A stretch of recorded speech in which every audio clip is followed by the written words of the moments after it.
the recording now.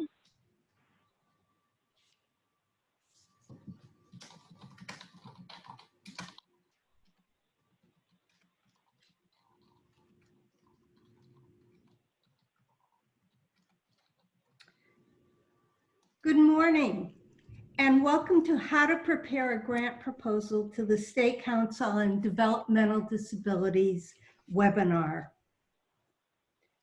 This training is produced and presented by the Tarshan Center at UCLA, the USC University Center for Excellence in Developmental Disabilities, and the Center for Excellence in Developmental Disabilities at the Mind Institute, UC Davis, and it is sponsored by the State Council on Developmental Disabilities.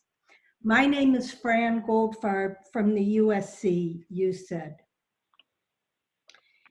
In addition to myself, our other presenters are Catherine Hayward, Maya Malatis, Olivia Rayner, and Aubin Stamer.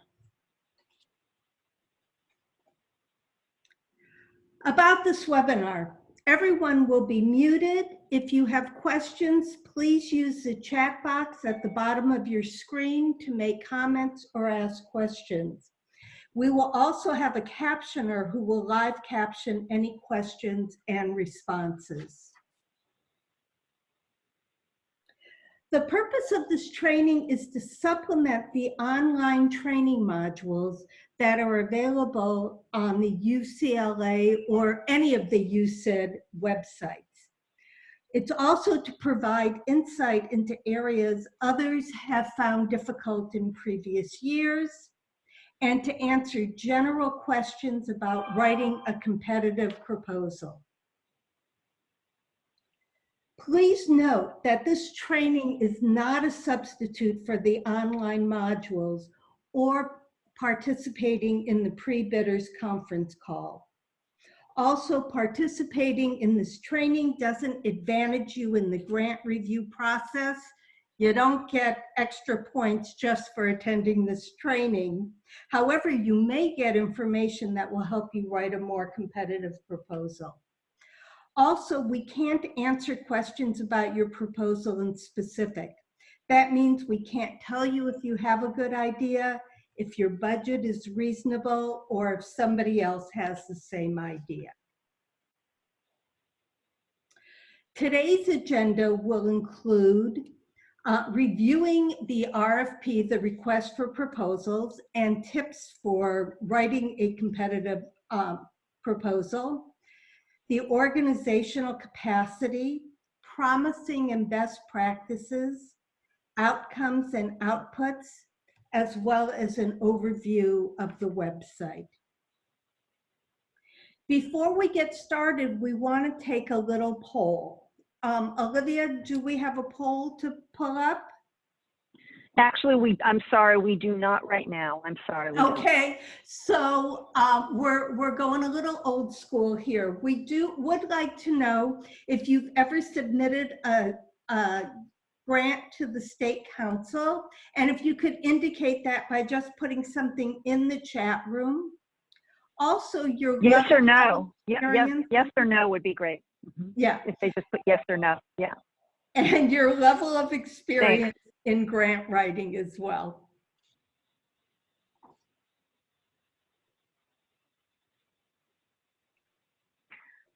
So most of the people who are reporting are saying they're beginners or no experience. Some people have had a limited amount or 3 years experience, 2 years experience. I would say most are emerging grant writers. Okay, well, great. So we're going to move on to reviewing the RFP, the request for proposals, and tips. The Program Development Grants Cycle 43 contains many sections, including the table of contents, the introduction, essential criteria for all proposals. Completed proposals must include the following elements: program evaluation and selection process, allowable and non-allowable PDG grant costs, program development, proposal requirements and timeline, funding of projects, the notice of intent to award contracts and protests, other terms and conditions, reporting requirements, project change, as well as restrictions on outside employment of state employees. In this training, we're going to focus on the essential criteria for all proposals. Completed proposals must include the following elements and the program evaluation and selection process. All the other sections are covered in the online training in depth. The essential criteria. The essential criteria for all proposals reviews important things that a proposal must address to be considered, including that the proposal meets the State Council state plan. So even if you have a wonderful idea that isn't related to the State Council goals and objectives, it won't be funded. In addition, your proposal must address the goals and objectives for your region. It must serve people who meet the federal definition of intellectual or developmental disabilities. The federal definition is a little different than the state definition and is focused more on function rather than specific diagnosis. In the federal definition, developmental disabilities are those that occur before age 22, and it focuses much more on body systems like the nervous system or the sensory system, as well as adaptive skills rather than specific diagnoses. So this means that individuals, it can include individuals who aren't eligible for regional center services. And here is where you can find the federal definition. Programs cannot ignore or violate any federal, state, or local law regulation, such as the Lanterman Act, state legislation, or IDEA, federal legislation. And proposals must be complete and have all of their attachments. Completed proposals must include the following elements. First of all, the flyer, and the flyer is posted on each region's webpage, and you must include that with your application. You must also include a cover letter, the project data sheet, the project narrative outcomes measures and evaluation, the project detail worksheet, and all the required attachments. Please review this section carefully and use the project checklist. Information about all of these items, as well as the specific documents, can be found on the RFP page for your State Council regional office. The program evaluation and selection process. This section says how the proposals are reviewed and scored.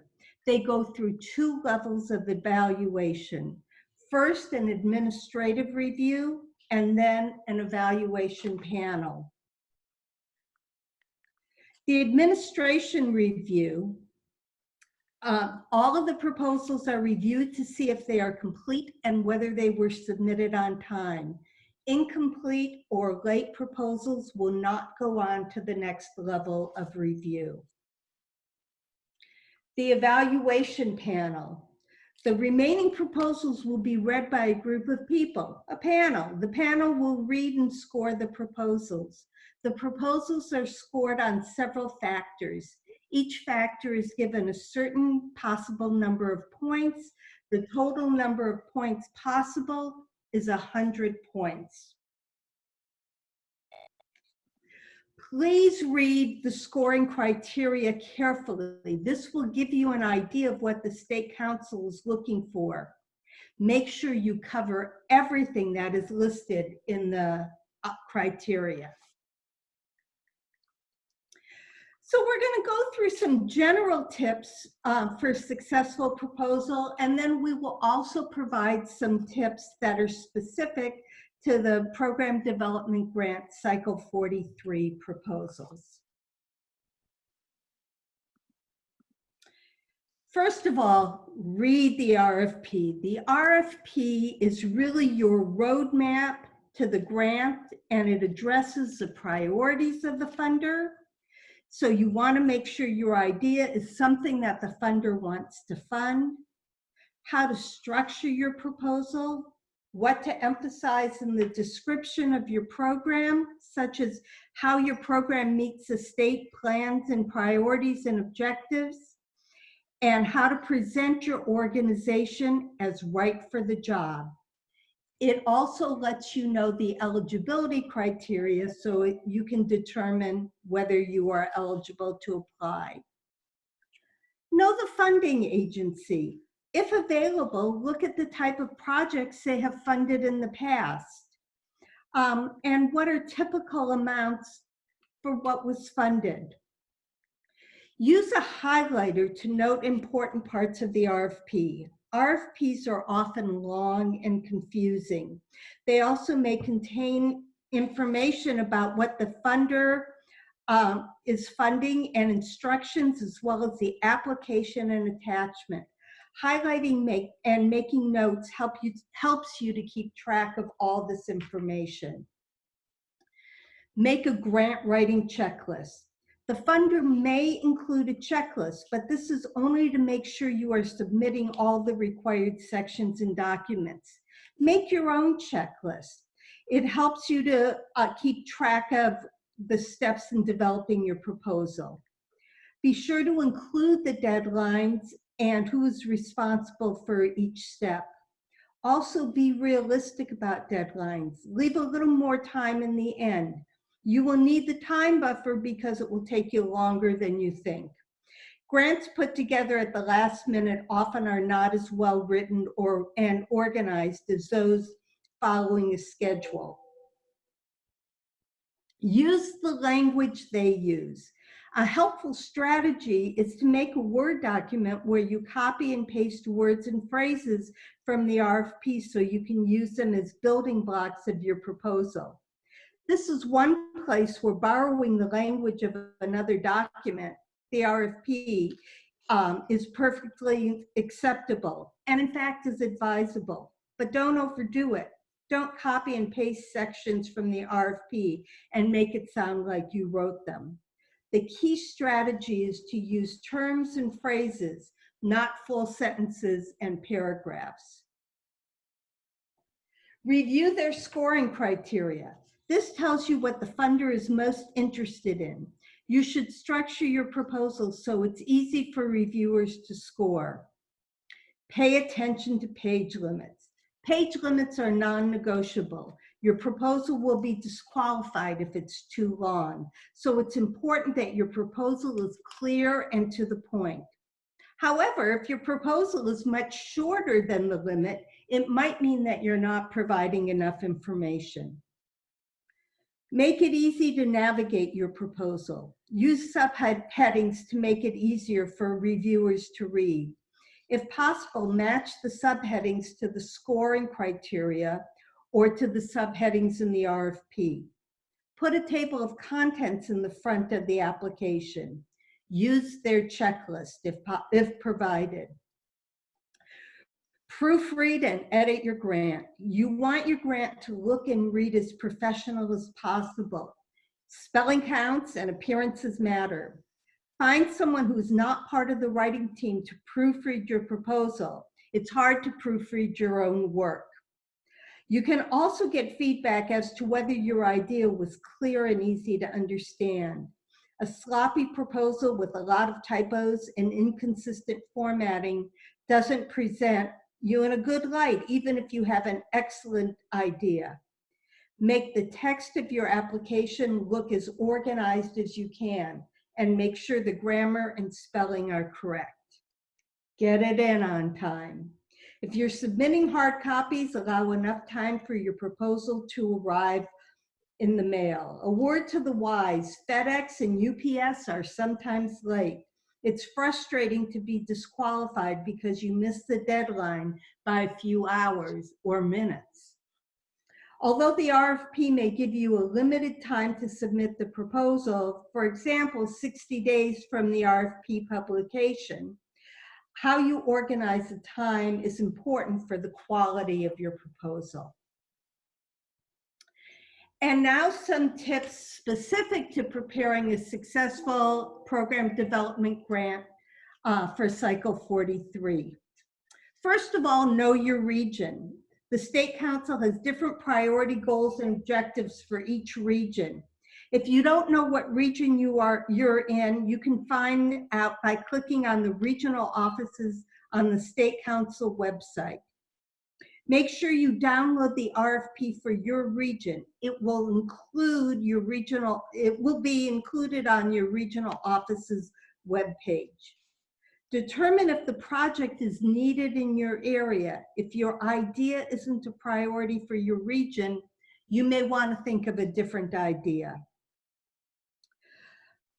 Investigate what is already available in your region. You may have a good idea, but it also needs to be something that your region or community needs.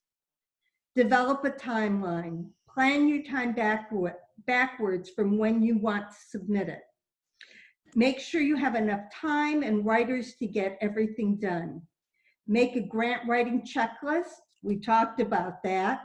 And create a schedule with deadlines that do not compete with major events in your organization, such as a fundraiser or somebody's time away. Assemble your writing team. Proposals can be written by an individual or a team. If you're using a team, make sure everyone knows what they're responsible for and when it is due. And if written by a team, one person should be responsible for making sure the proposal sounds like it has one voice. Ask questions and get information. The more information you have, the more likely it will be that you'll develop a strong proposal. As we said, RFPs are not always easy to understand. Ask questions about any part of the application process. If you have any questions, it's likely someone else does too. You can ask questions by participating in the pre-bidders conference on April 1st. Information is on your regional office's webpage. Participate in the pre-bidders conference, even if you think you understand everything. You may learn information you didn't think of. It will also give you a glimpse of your competition. Submit questions in writing. Questions are accepted until May 1st. Read the frequently asked questions. Even if you don't have questions, you may learn new information this way. Use the checklist that the State Council provided, and check the guidelines on the State Council website. They may change, and changes can occur all the way up to May 10th, 2020. Important things to remember. Your proposal must meet the goals and objectives for your region. So you must do that activity in your region. You can apply for multiple regions, but each region you apply for, the proposal must meet the goals and objectives for that region. Also, the budget can be tricky. It must include a match, and the amount required depends on whether you will be serving in a federally designated poverty county. You can find this information in Exhibit B of the RFP. If you have not done so already, we also highly recommend viewing this section of the online training. So what if you have questions? As we said, it's important to ask any question that you have. You can submit your questions either in writing or during the question period of the pre-bidders conference.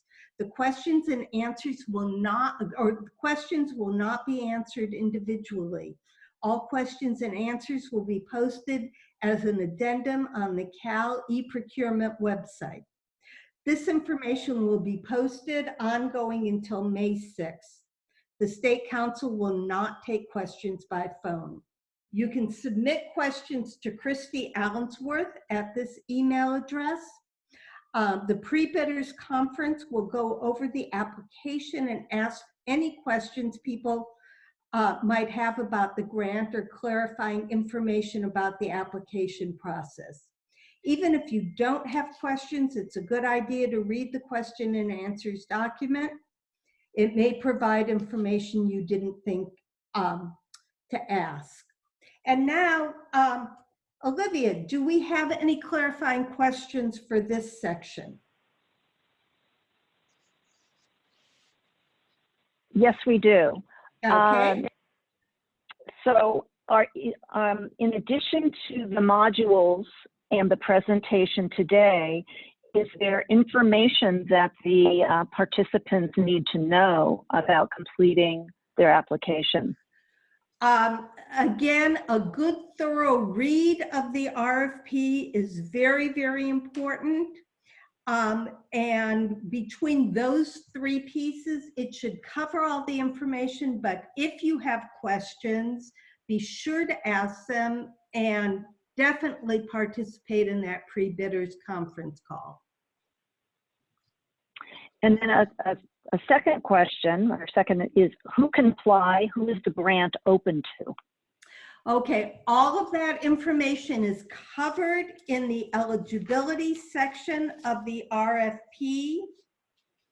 And we suggest that you review that information. Okay, I think that is, let me just scan one more time. I think that is, that's all the questions that are for right now. So we can move on to our next speaker. So I'm going to turn this over to Catherine Hayward, and I'm going to take my slides down. She'll put hers up.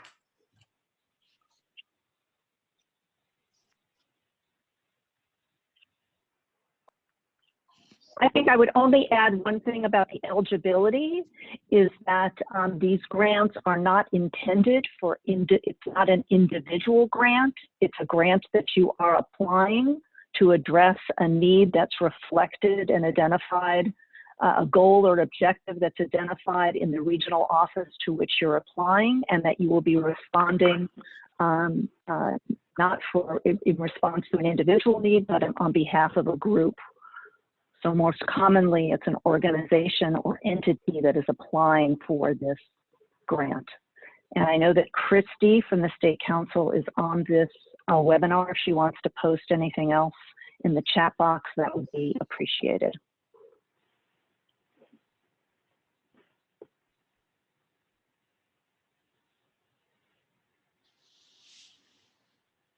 Good morning, everyone. Thank you for joining us today. Let me just do a quick check and make sure you can hear me.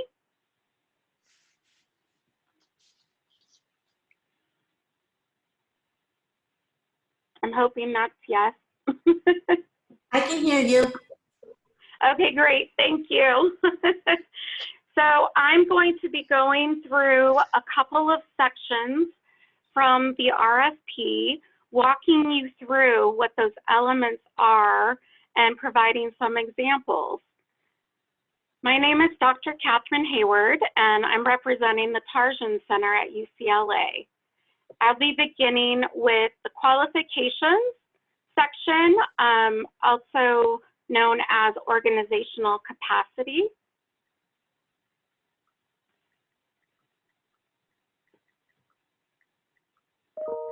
So in the RFP, the State Council asks you to describe your organization's qualifications to implement the proposed project, including your experience working with people with developmental disabilities.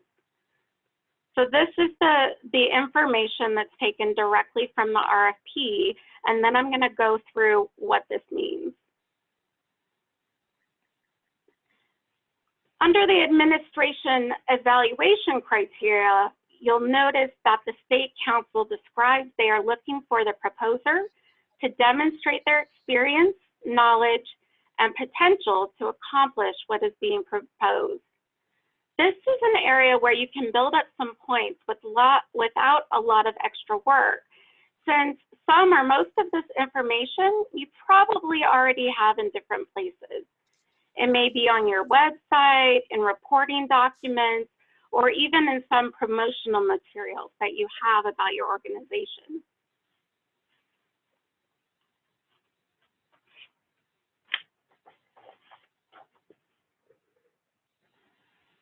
Let's talk more about the elements that will help you demonstrate your qualifications.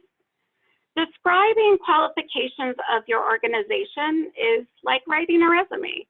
It is a concise overview of your organization that establishes the credibility and capability to carry out the project.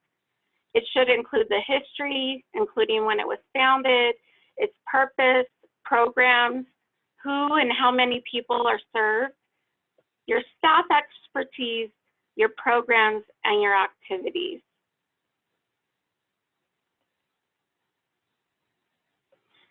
So that means that you want to give an overview of your organization. You want to highlight your experience with people with IBD. You want to show off what your staff knows and the programs you're really proud of. And lastly, you want to quantify your accomplishments. So now we're going to go through an example of what you might include in an organizational overview. So this first bullet point highlights in the yellow that since our inception over 30 years ago, so we're learning how long they've been around, Get Safe, we are using an example from a previously funded proposal, and that is the Get Safe, has been committed to making our communities a safer place. So you're getting permission right here. In the second bullet, I'm highlighting that they said they've been a vendor of the regional center. So this shows that they're familiar with working with people with developmental disabilities and that they've also had experience working with the regional center.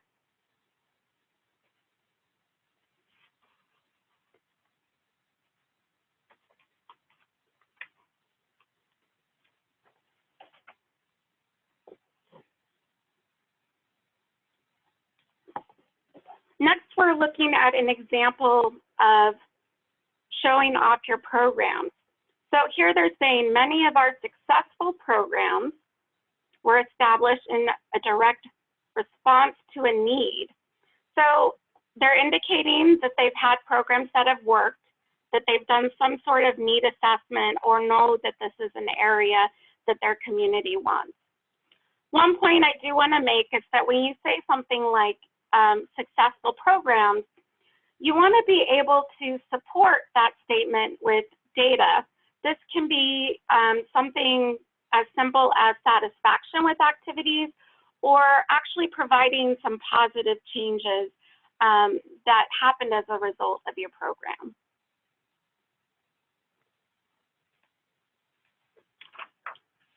Next, and this may be a little different for some of you, but all of us are being moved, including on resumes, to really quantify accomplishments. So that means that instead of just listing things that you've done, that you also highlight what came out of that. So here we have an example where they give us how many people were trained, so over 100,000. And another example that they're the only agency that has been accredited to be able to provide an instructor course on the topic of disability awareness. So here we're not just getting that they've done quite a bit of training or that that they're very experienced in that, but we're actually getting some documentation and getting a sense of the types of accomplishments that they've had.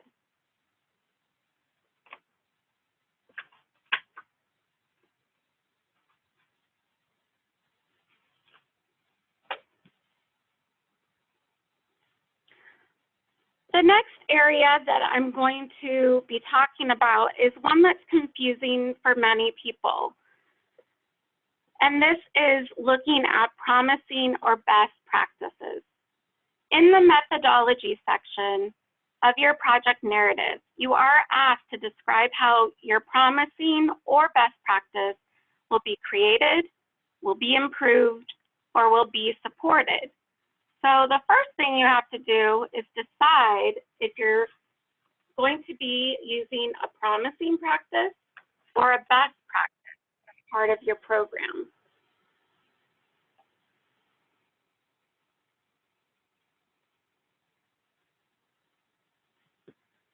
Promising practices are those that are successful in at least one program or setting, makes a current practice better, is likely to lead to better outcomes for people with IDD, and that it may benefit other agencies or programs. Promising practices will usually have a way to be evaluated, but they have not yet been researched in a formal way or by many people. There is also a definition of promising practice in the appendix for you to look at.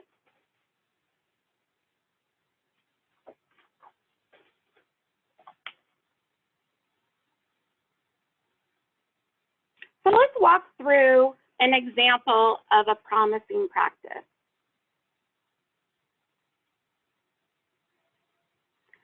This promising practice is an assistive technology course aimed at engineers. And part of what they did in their program was they had panels and guest speakers, including those from the industry as well as people with disabilities. They had small teams that had to work on a project with a person with a disability. They had a lab component, and they got feedback from their client, which was the person with a disability. And the reason that I'm providing a little bit of this detail is more to help you link what these concepts are related to in terms of elements of a promising practice. So what makes this a promising practice? Well, it sounds like a pretty good idea, and that's where you start. It's also rooted in educational theories about student learning and about theories of attitude change towards disability.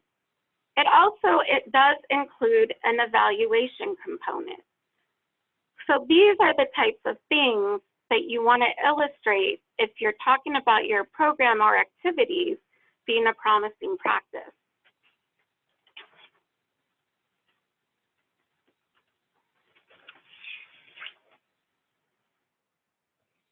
A best practice is a little bit easier to identify.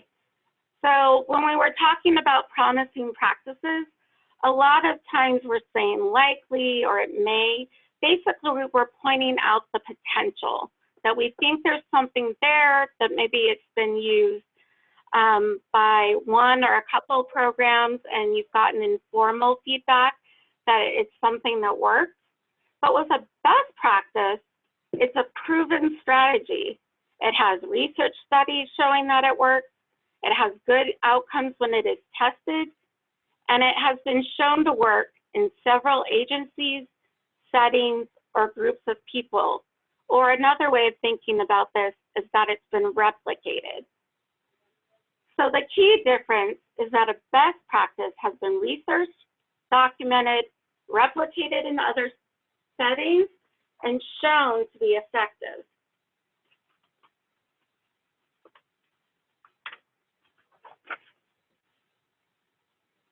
So here's an example of a best practice.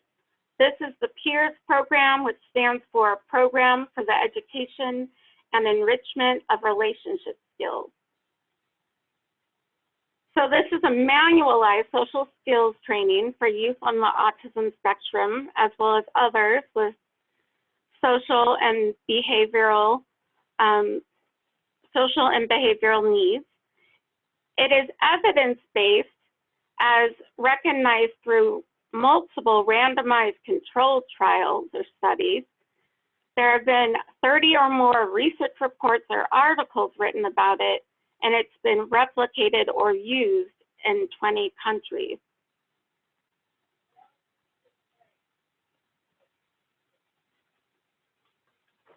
I want to touch on the idea of using a conceptual framework when you're thinking about your approach. A conceptual framework, also sometimes used like a logic model, it shows how your activities are linked to your goals and outcomes. So how does what you have planned help us see where you're hoping to be at the end? This can be visual or written, and it can be very useful when you're talking about your promising or best practice, particularly if you may be creating a promising practice, because conceptual frameworks or models can be best practices in of themselves. So to give you an idea, something like a family navigator program. So that's something where there is a lot out there about the success and what elements are necessary to replicate that kind of a model. So that can be used to help make the argument for your promising practice, because maybe you're going to take that model and use it in a way that hasn't been done before.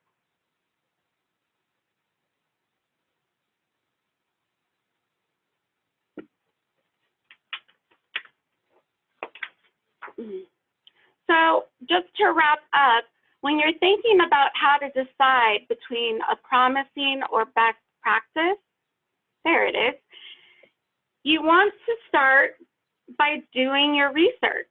So see if something is out there. Maybe you're not familiar with it, but when you start to look, you find some information that helps you to know that this is something that has been done before, or you see that there's not much out there and that you are looking at doing more of a promising practice. So you can just use common tools like Google Scholar, which helps you identify research articles. Another good way in general is to talk to your peers. Find out what they've been doing, what's worked well for them, something new or something that they've heard about that they've had good success about. So you also want to think of your own work. And if you're trying to build off of something that you've been doing, what have you learned from your previous experience? What have your own evaluations, whether they be qualitative in nature or through quantitative survey results, what does that tell you about what is needed or ways you can improve upon what you've been doing? And now we're going to move on to another section that can be a little bit tricky, outputs and outcomes. So I'm going to hand this over to Dr. Maya Matthijs, I hope, from the UC Davis Mind Institute.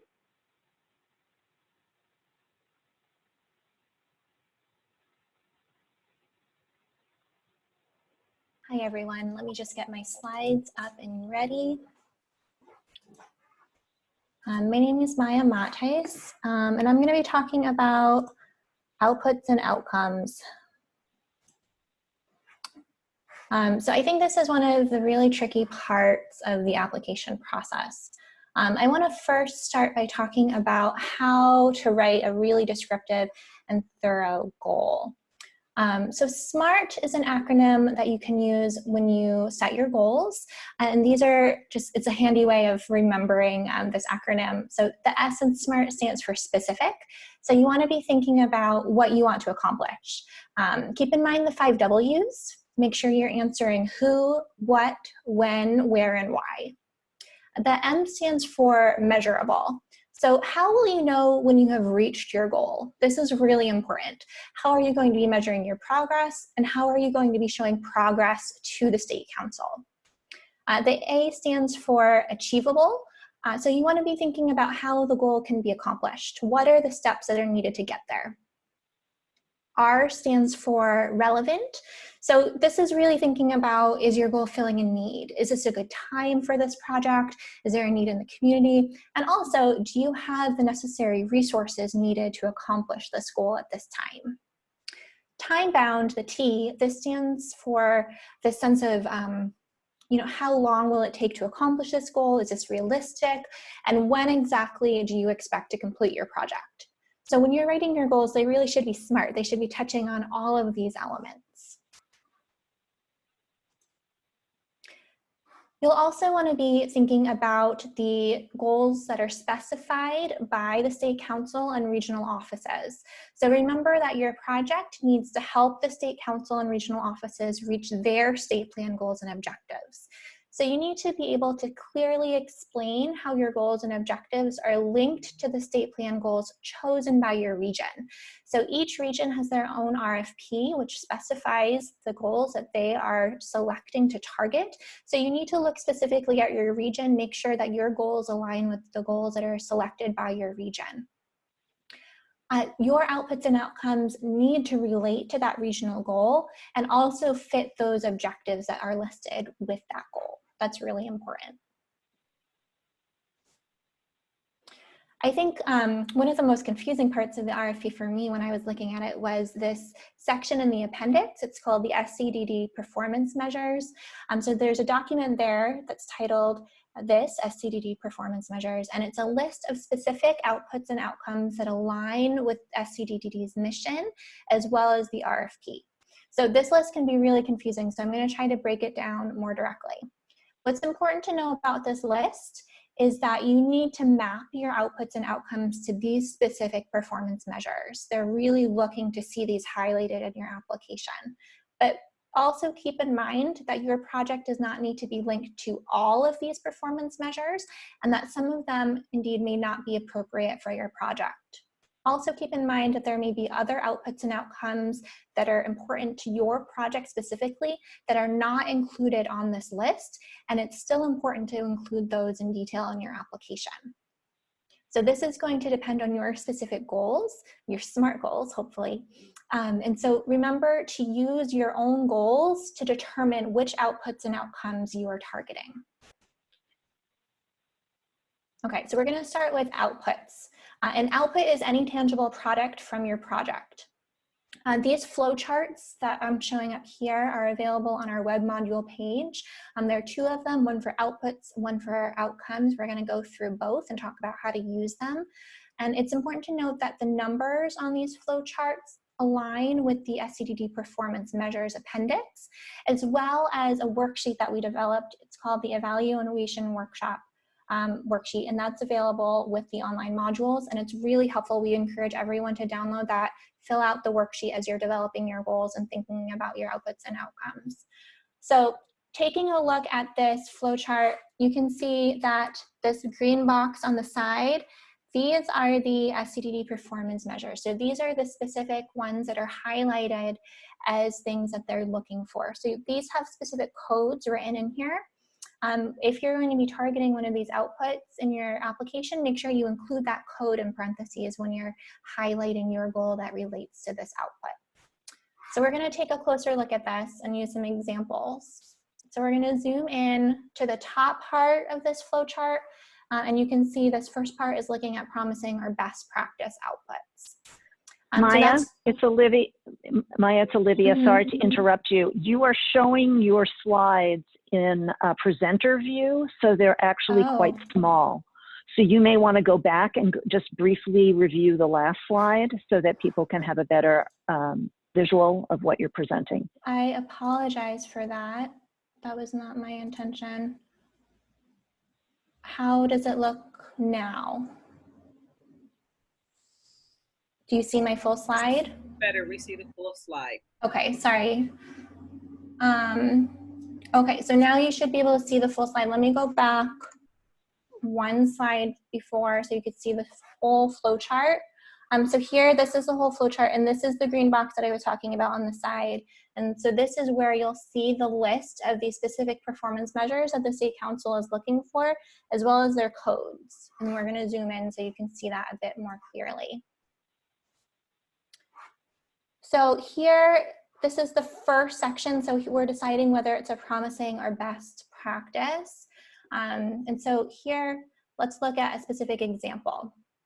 So thinking about the STAR training, which is for law enforcement to help them understand and support people with IDD, we can go through and say, okay, that is going to be a promising practice. We've made that decision. And so we're going to follow the flow chart. We're creating this training. And then that's going to be related to SCDD performance measure SC 1.3.1. And so this is what you need to include in your application. So even though this says number, it's important to know that this is the output that SCDD is measuring in total.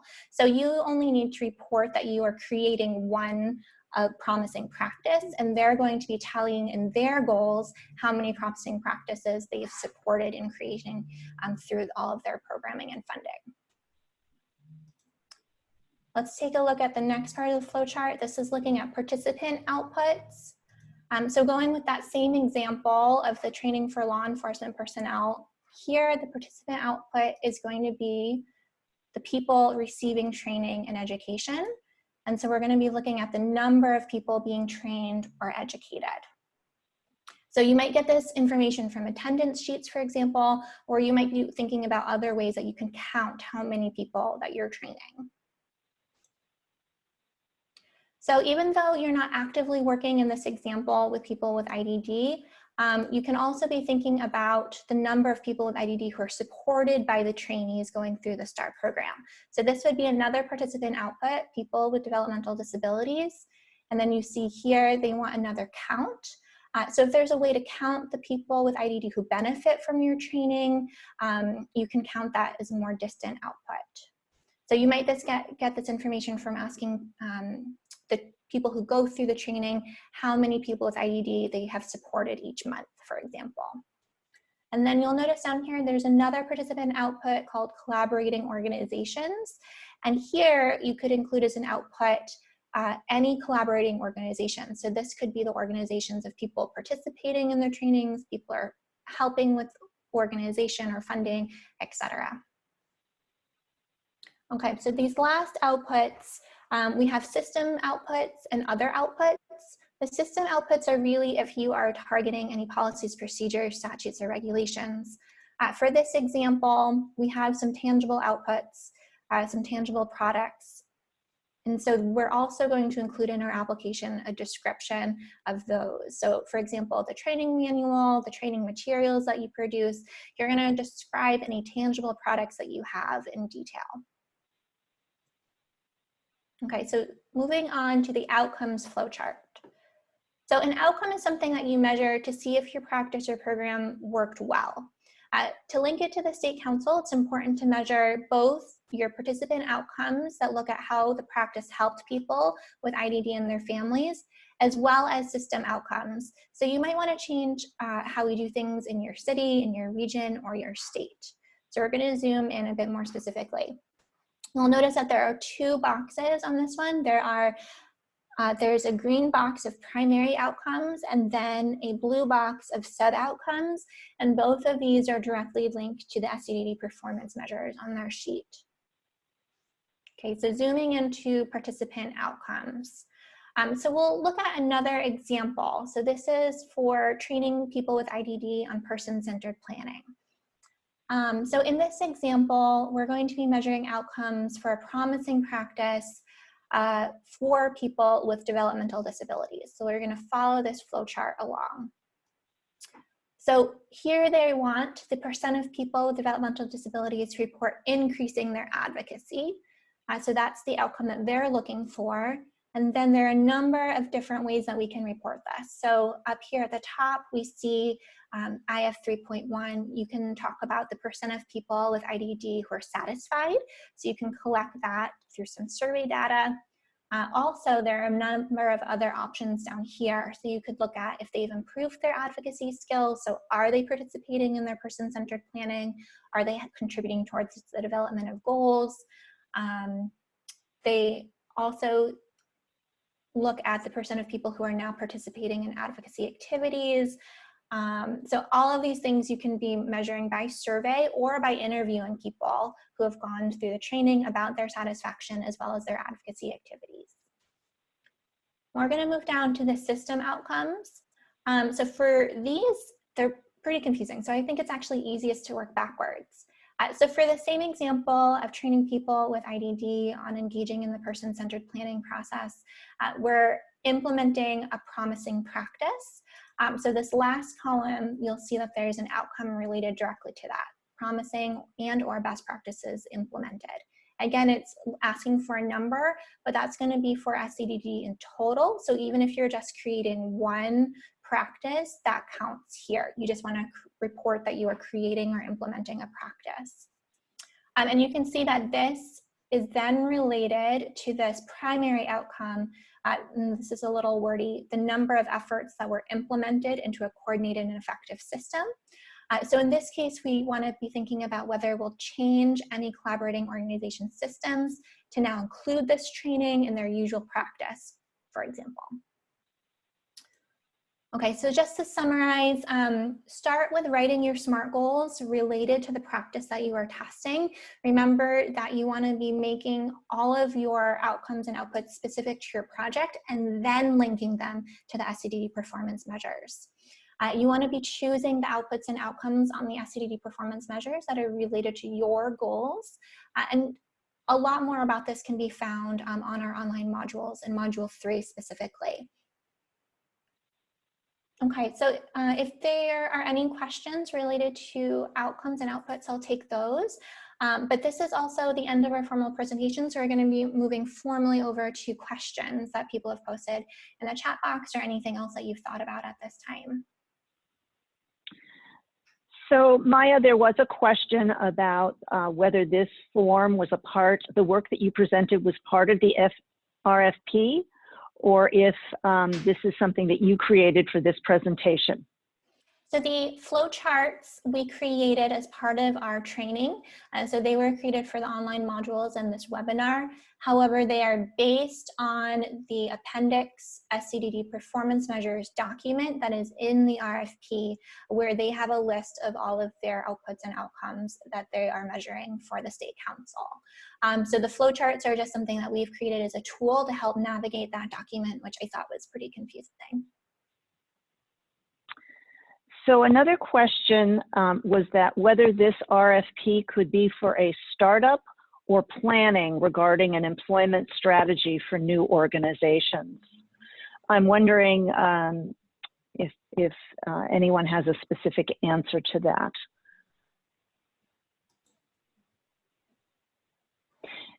My comment would be that, this is Olivia Rayner speaking, my comment would be that this is really not a planning grant or for a startup organization, but is really for an activity that is ready to go. And if you think back at the best practices or promising practices discussion, ready to go to be implemented. So it's not funds for a planning grant. And remember, you're going to be asked whether this activity has a regional impact. So again, it's not for you to develop and further something for your organization specifically, but it's to address the needs of people with developmental disabilities in your communities.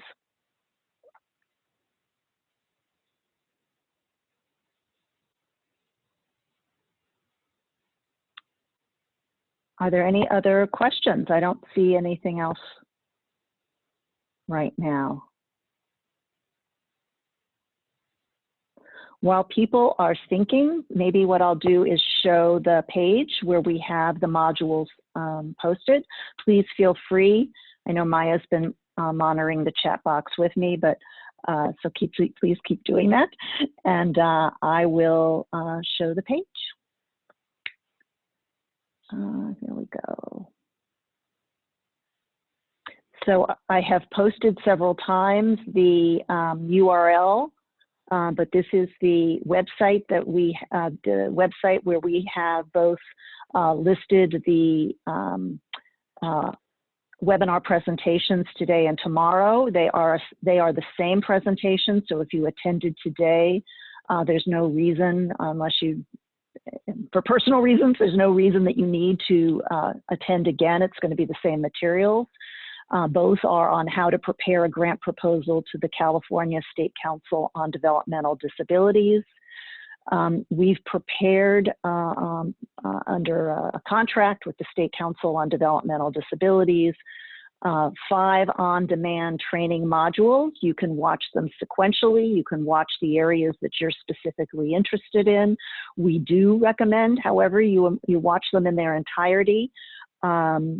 We also post here where you can contact the State Council if you have any questions about the grant, and we have listed here where you can access the RFP for each of the individual regional offices. We cannot say to you enough times that our work is complementary to that is documented in the RFP, and you need to review that thoroughly.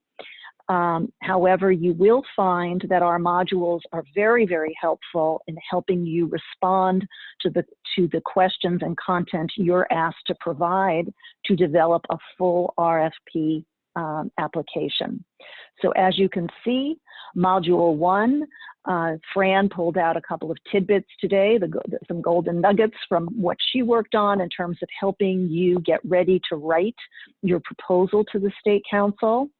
Catherine did some highlights today that had to do with Module 2, the project narrative.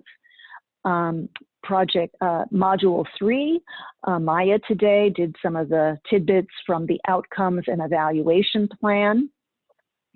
Module 4, which we did not address today, has to do with the budget, and this module does go into detail on how to complete the budget detail worksheet that you are required to complete as part of your application.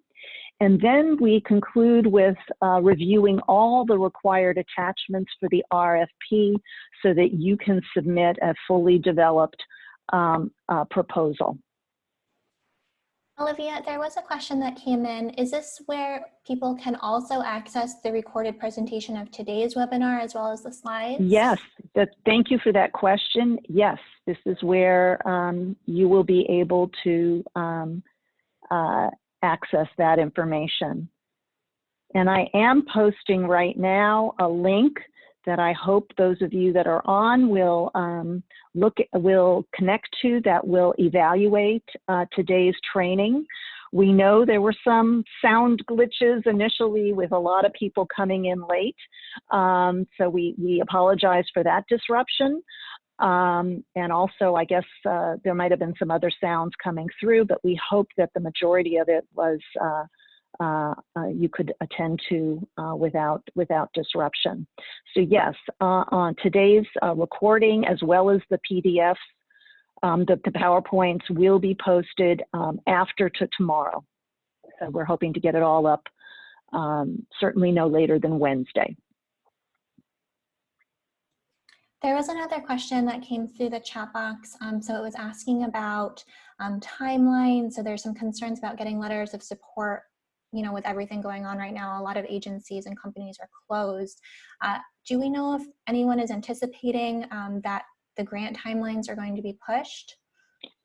So the most recent information, which is now a couple of days old, from Aaron Carruthers, is that there's nothing that's going to be changed. But as you know, everything's kind of a moving target right now.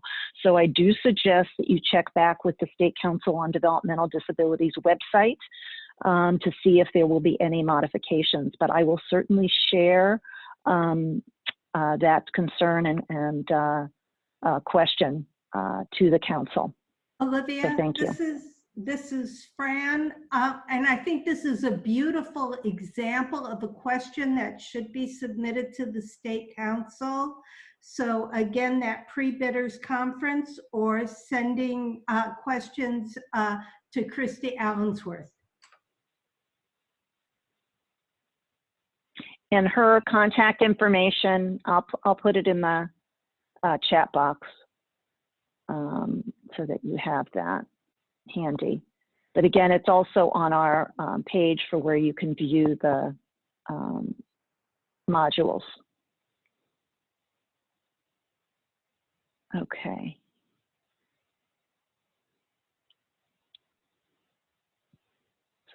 So actually now we have both the survey that we hope you will take to give us some feedback on today's presentation. And we're still here waiting to see if there's any other questions.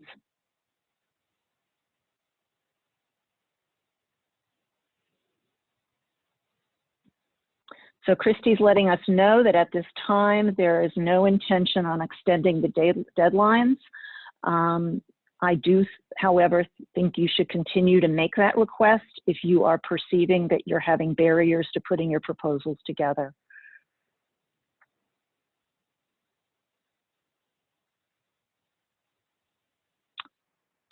So I'm going to give it another few minutes to leave this open. Do you expect our program to be sustained for a long time? Or can this grant be used to pilot a program? I'm not exactly sure, I guess, of the details of what you're calling a pilot program, but I would say overall, if it is something that you're going to pilot as a best or promising practice that can then be replicated, that might be the case. And it says, do you expect our program to be sustained for a long time? So there is a question about a match, and I think that implies on some level that your program has sustainability in mind when it's proposing its program. However, there is no requirement that it be a sustained program. You're provided with 1 year's worth of funding. All funds are to be used between July and June. Yes, that's how it is right now.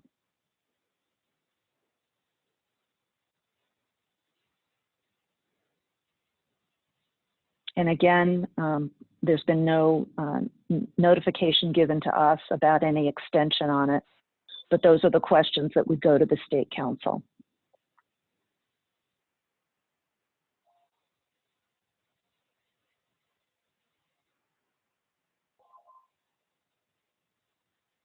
Again, we would really appreciate you giving us feedback if you're still on the call. I see that about 50 of you still are. We're open to any questions that you have. We will be submitting our questions to the State Council, and they are going to be posting them as a frequently asked question.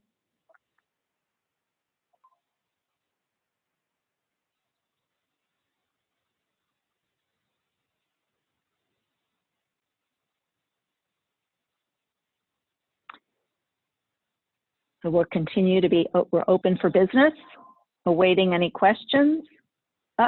Sorry. I just received a correction, and thank you. It's October 1 to September 30th.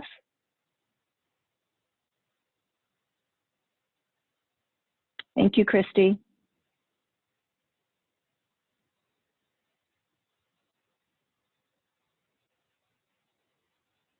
The RFP outlines all the timelines. I'm sorry, we don't have that handy right in front of me. Maybe Christy will post that. And again, I stand corrected. The funding is from October through September, October 2020 through September 2021.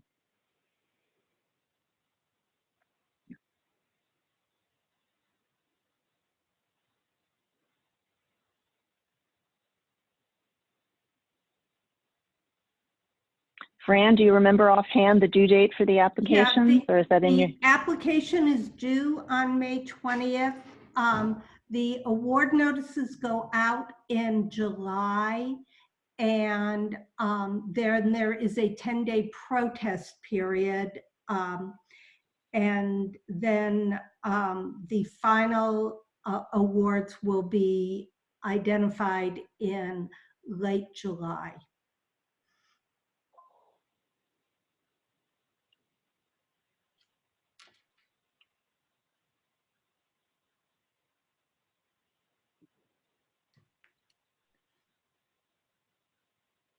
Great. Other questions?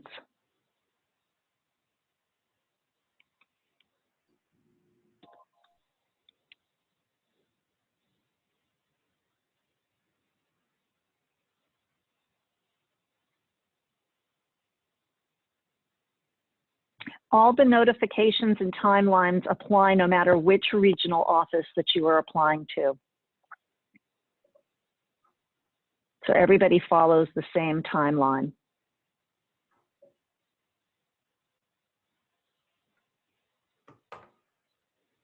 Meaning the due date, the review process, the award notifications, and the timeline for implementation.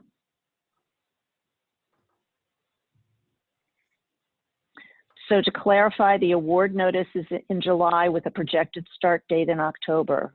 Is that correct with what you've said, Fran? Yes.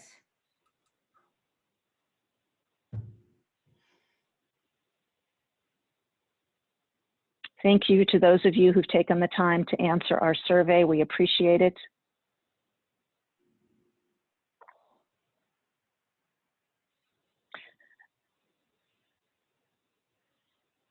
If you go to the page where we posted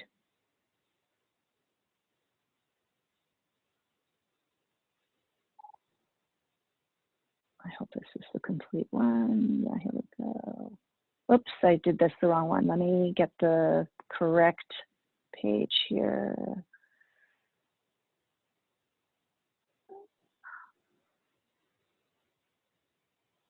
If you go to the our module page, that is where you can also see the links to the different regional offices for their applications, or you can go to the State Council website, and that also links you to all the regional offices for their RFPs.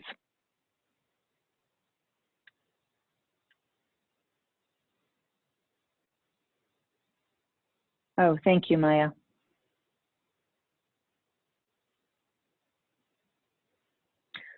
So Kavita, if I'm saying your name correctly, you will then be able to link to the RFP for the Central Coast.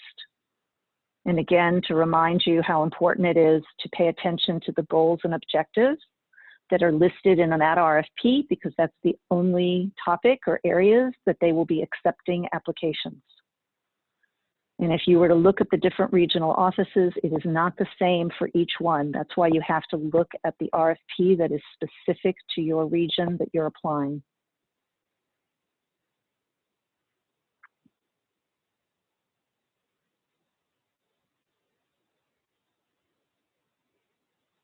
We're still here and open for business.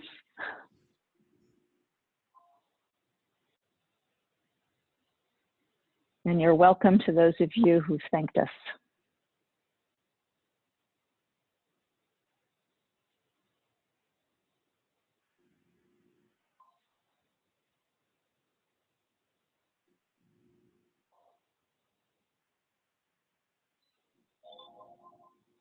And we hope you all apply.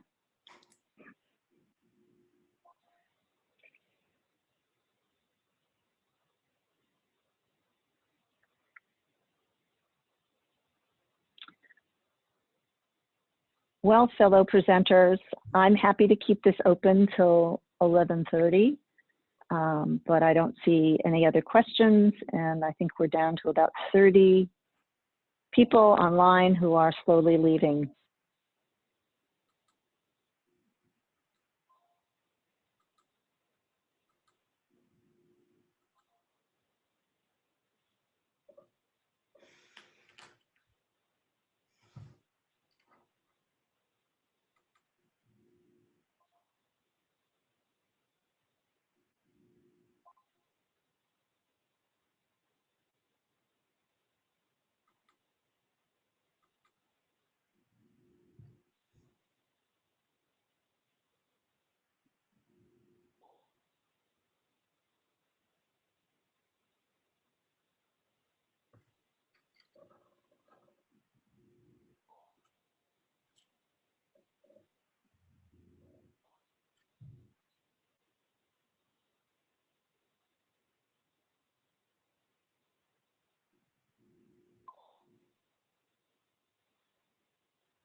I'm going to stop the recording now. Okay. And captioner, you should feel free to leave. Thank you very much.